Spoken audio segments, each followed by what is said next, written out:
주님께서 우리를 사랑하십니다. 주님의 사랑이 오늘도 우리를 새롭게 하시고 우리에게 새 힘을 주시고 우리를 인도하십니다. 하나님의 사랑 안에 거하는 오늘 하루 승리하는 하루 되시기를 바랍니다. 오늘 말씀은 누가복음 20장의 말씀입니다. 주님의 말씀은 권위가 있음을 봅니다. 어느 누구도 그 권위 앞에 어찌 말할 바를 모르는 그 부분을 우리는 발견할 수가 있습니다. 예수님의 말씀을 붙들고 우리가 살아갈 때 이 권위를 가지고 살아갈 수 있습니다. 하나님의 말씀을 붙들고 오늘도 온전히 이 말씀 앞에 서는 우리 모두가 되기를 바랍니다. 대제사장들과 서기관들과 장로들과 함께 이제 가까이 와서 예수님께 물어봅니다. 주님께서 복음을 전하는 그 가운데서 이제 무슨 권위로 이런 일을 하는지, 이 권위를 준 이가 누구인지 말하라고 이야기합니다. 예수님의 그 권위를 이제는 흠을 잡으려고 합니다. 자, 예수님께서는 그들의 그 말에 빨려 들어가지는 않습니다. 다시 되묻습니다. 참 예수님도 질문을 참 잘하시는 것 같아요. 질문이 중요한데요. 한번 볼까요? 나도 한 말을 너희에게 물으리니 내게 말하라 합니다. 요한의 세례가 하늘로부터냐 사람으로부터냐, 핵심을 잡았습니다. 우리는 요한의 세례가 어디로부터라고 생각합니까? 그들이 서로 의논합니다. 만일 하늘로부터라고 한다면 그를 믿지 아니하느냐 할 거라고 이야기합니다. 왜 그렇습니까? 요한의 세례가 하늘로부터 하면 바로 회개의 세례를 주는 것이었고, 또한 그 세례의 의미는 예수님을 준비하는 그런 세례였거든요. 먼저 준비하는 자로서 세워진 그 세례 요한을 인정한다는 것은 예수님까지도 인정해야 된다는 어떤 그 부분이 바로 연결되어집니다. 자, 또한 만일 사람으로부터라 하면 백성이 요한이 바로 선지자로서 인정되어지는 그 부분이 있습니다. 그래서 그들이 다 우리를 돌로 칠 거라는 것입니다. 하늘로부터인지 사람으로부터인지. 그러니까 어떻게 해요? 그들이 어디로부터 있는지 우리가 알지 못한다라고 이야기합니다. 예수님께서도 동일하게 나도 무슨 권위로 이런 일을 하는지 너희에게 이르지 아니하니라. 예수님께서는 이 권위에 대해서 말할 수 있지만은 이 말을 하는 그 순간부터 이들은 예수님의 그 말을 붙잡고 이제는 예수님을 죽이려고 이제는 끝까지 하는 그 부분을 우리는 알게 되어집니다. 예수님이 바로 포도원 농부의 비유를 통해서 그걸 다시 한번 전곡을 찌릅니다. 포도원 그 소출 가운데 이제 농부들에게 그 소출을 달라고 이야기합니다.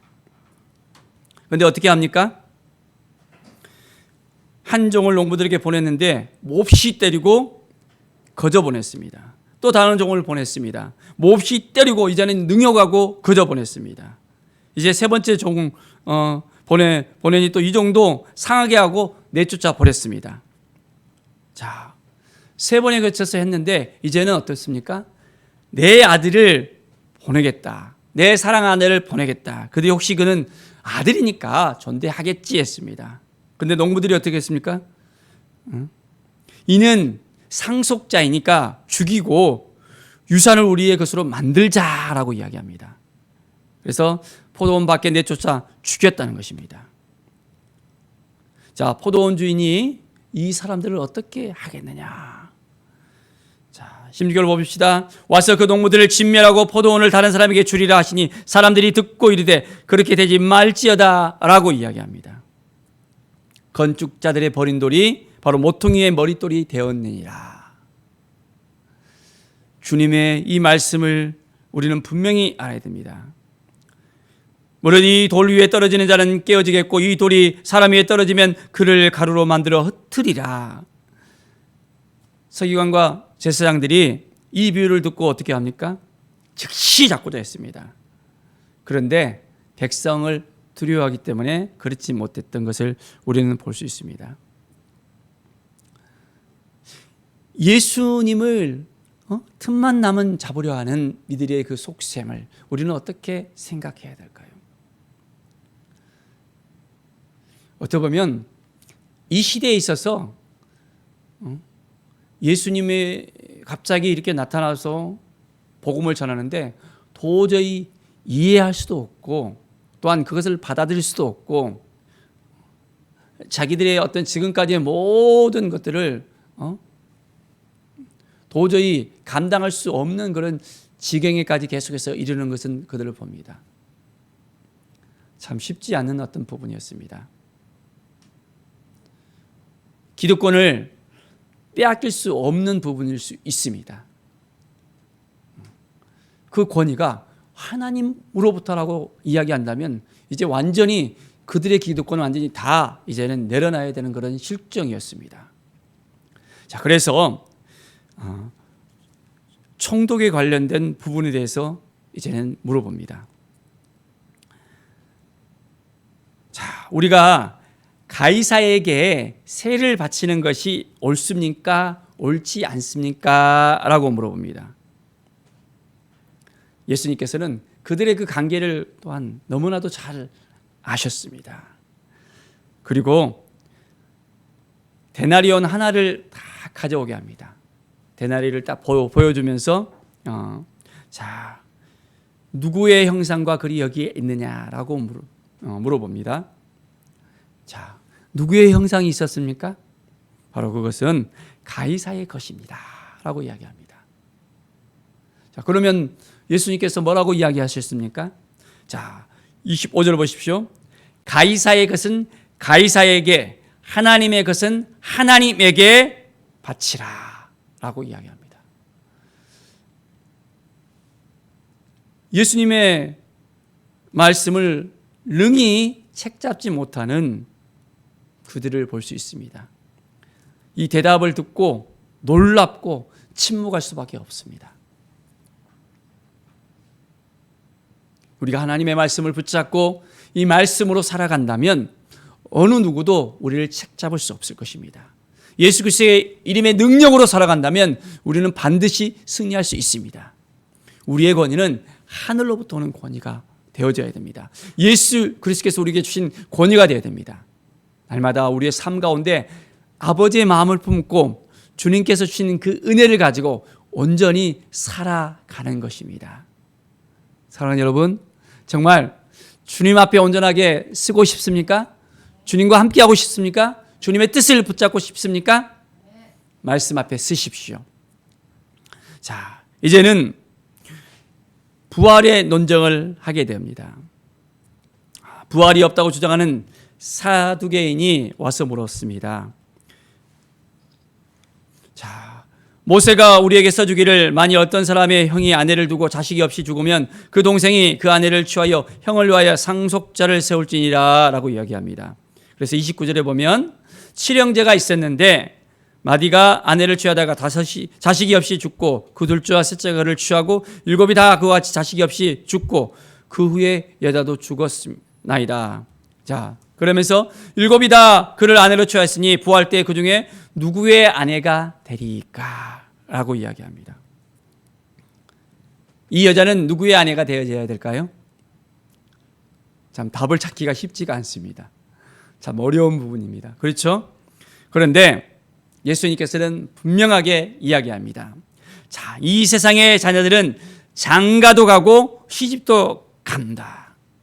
그런데 저 세상과 죽은 자 가운데서 부활함을 얻기에 합당함을 여긴 사람들은 장가가고 시집가는 일이 없다라고 이야기합니다. 자, 그들은 다시 죽을 수도 없고 천사와 동등됨이고 부활의 자녀로서 하나님의 자녀라는 것입니다. 부활의 자녀로서 하나님의 자녀로서 온전히 살아가는 것입니다. 자, 아브라함의 하나님이요, 이삭의 하나님이요, 야곱의 하나님, 살아계신 하나님과 함께 살아가는 인생입니다. 38절 함께 읽겠습니다. 하나님은 죽은 자의 하나님이 아니요 살아있는 자의 하나님이시라. 하나님에게는 모든 것이, 모든 사람이 살았느니라 하시니. 하나님은 살아있는 하나님이십니다. 자, 살아있는 자의 하나님이십니다. 하나님 앞에 온전히 우리가 서서 믿음의 삶을 살아갈 때 우리의 삶을 더욱더 풍성해 줄 수 있음을 우리는 분명하게 확신할 수 있습니다. 우리의 삶이 헛된 삶이 아닙니다. 우리의 삶은 분명하게 하나님 앞에 서 있는 삶입니다. 하나님과 함께하는 삶입니다. 하나님의 은혜 가운데 살아가는 삶입니다. 우리의 믿음이 헛된 믿음이 아니라는 것을 우리는 분명히 알아야 됩니다. 죽은 후의 삶도 우리는 분명하게 믿음으로 바라볼 수 있습니다. 말씀으로 바라볼 수 있습니다. 주님과 함께 한다면 우리는 능히 이 땅과 또한 하나님의 나라와 그 모든 삶 가운데서 우리는 더욱더 풍성함을 누릴 수 있고 하나님께서 우리를 기름 부어주시고 함께 해주시고 도와주신다는 것입니다. 우리는 하나님의 자녀입니다. 이 땅 가운데든지 하늘에 서든지 우리는 하나님의 자녀로서 하나님께서 우리에게 왕같은 제사장으로 우리에게 부여하신 그 모든 것들, 이제는 하나님의 대행자로서 살아가는 우리의 삶이 되어져야 됩니다. 왕같은 제사장으로서 이 땅 가운데 하나님의 나라가 확장될 수 있도록, 하나님의 영광이 임할 수 있도록 우리의 삶이 더욱더 풍성하며 하나님의 놀라운 은혜 가운데서 많은 영혼들을 살리는 하나님의 사람들로서 우리는 살아가야 합니다. 이 믿음이 우리에게 있을 때 우리는 분명하게 날마다 승리하는 삶을 살 수 있습니다. 매일매일 하나님을 더 의지하십시오. 하나님을 바라보십시오. 하나님과 함께 하십시오. 하나님은 우리 편입니다. 나는 하나님 편입니다. 우리는 한 편입니다. 하나님이 우리의 손을 붙잡고 오늘도 우리와 함께 동행하십니다. 임마누엘의 하나님과 함께하는 오늘 하루가 되어지기를 간절히 축원드립니다. 기도하겠습니다. 하나님 아버지 감사합니다. 아버지의 마음을 오늘도 가지고 살아가길 원합니다. 승리하신 하나님을 찬양하며 나가길 원합니다. 주님이 주신 그 권위로 우리가 말씀 앞에 서길 원하며 말씀으로 말미암아 우리의 삶이 더욱더 풍성해지길 원합니다. 매일매일 주님의 뜻이 무엇인지를 깨닫고 우리의 삶이 헛된 삶이 아니라 이제는 믿음의 삶, 회복의 삶, 치유의 삶으로 주님께 영광 돌리게 하여 주시옵소서. 살아있는 자의 하나님, 바로 우리의 아버지 되시는 하나님을 믿고 따르며 매일매일 하나님의 자녀로서 이제는 하나님의 대행자로서 온전한 삶을 살아가게 하여 주시옵소서. 감사드리며 예수 그리스도의 이름으로 기도드립니다. 아멘.